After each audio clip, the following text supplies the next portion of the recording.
Okay. So, patayin na kita, dynamics, physics for engineers, dynamics. So, we have this problem. Picture frame hung against a wall is suspended by two wires attached to its upper corners. If the two wires makes the same angle with the vertical pasiring. Okay? What must the angle be if the tension in each wire is equal to 0.75? So, drawing ang taadaan you have a upper corners. Tapos may dako picture frame hangs on a wall suspended by two wires attached to its upper corners.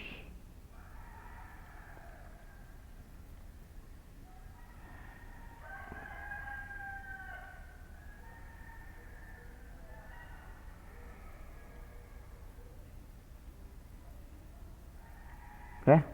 So, diretsyon tanulay ito, ginutod na ito and then 0.75 tension in each wire is equal to 0.75 of the weight of the frame. Picture frame hangs on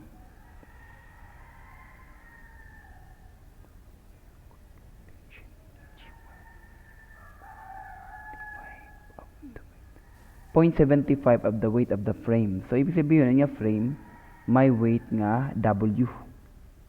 Tapos ang imo tension, pareho. Tension is, the tension in the wire is 0.75 of that W. Tension is 0.75 of that W. Ang pareho ko ninira, may da angle nga, same angle with respect to the vertical. So,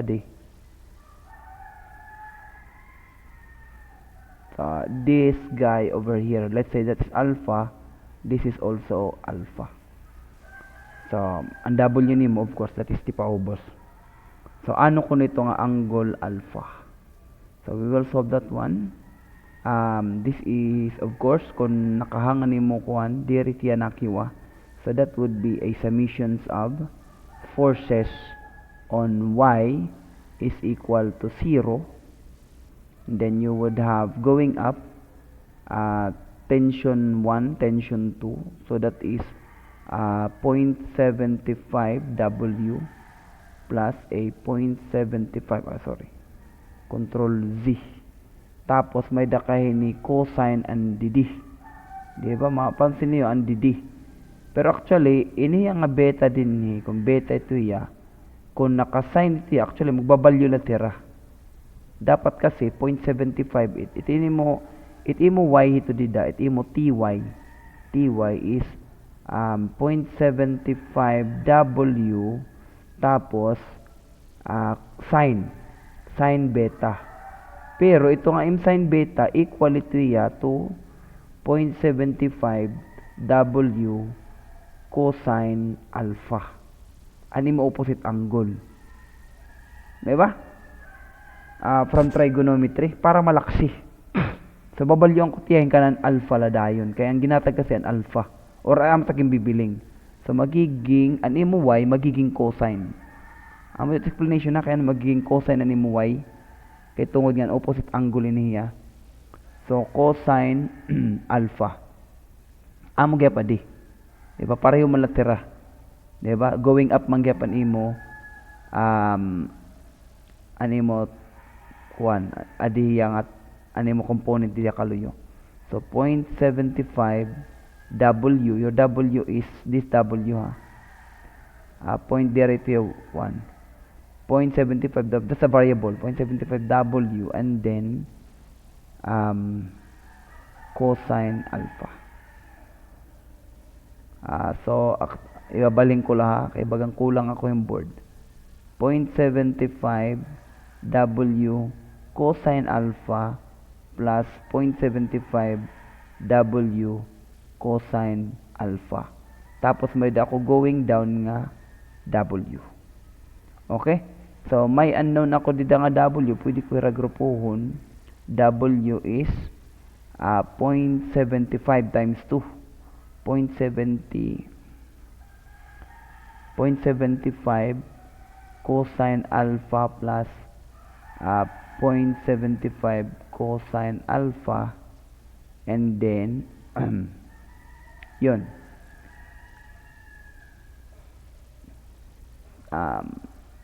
minus 1, sorry, minus 1.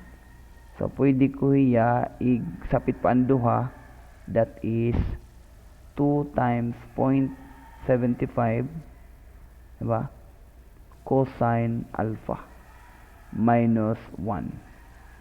Okay, so that is equal to 0.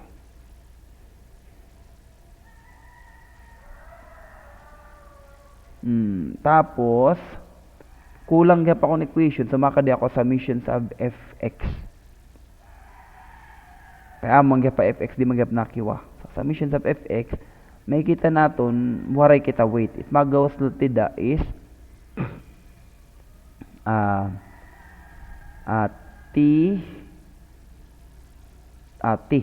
control Z. So diretso ta na la 0.75 W sin alpha. Tapos minus ba kay pareho. So wala kita makukuha didi ha.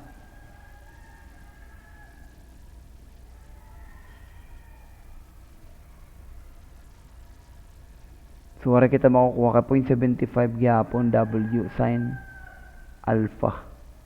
So we're stuck with a W and a cosine alpha nga unknown.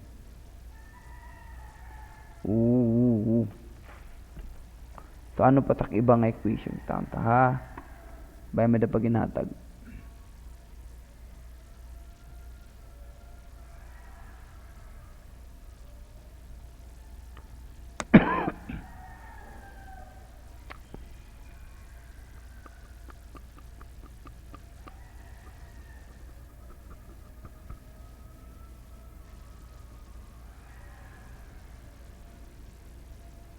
Idiretso ta daw la.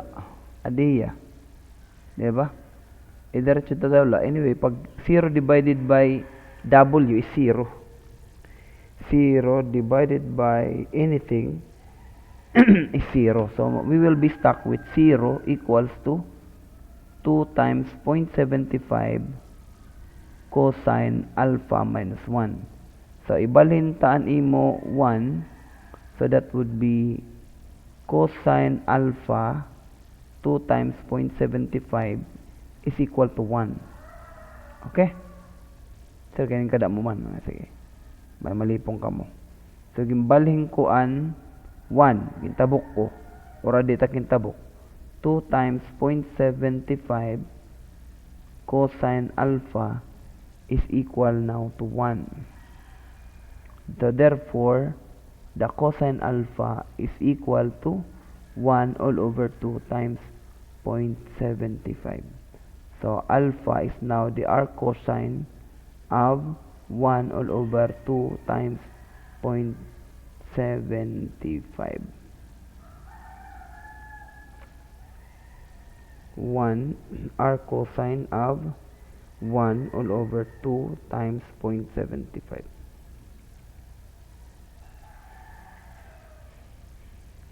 And the answer is 48.2. So, ito lang ngayon. Nalipat ako. Pwede lang yung diretso didi. Okay? I think na-answeran ko ng tanan. Okay. Ignore any friction on the ball. Kaya maibati ako may friction. Okay, thank you guys for listening.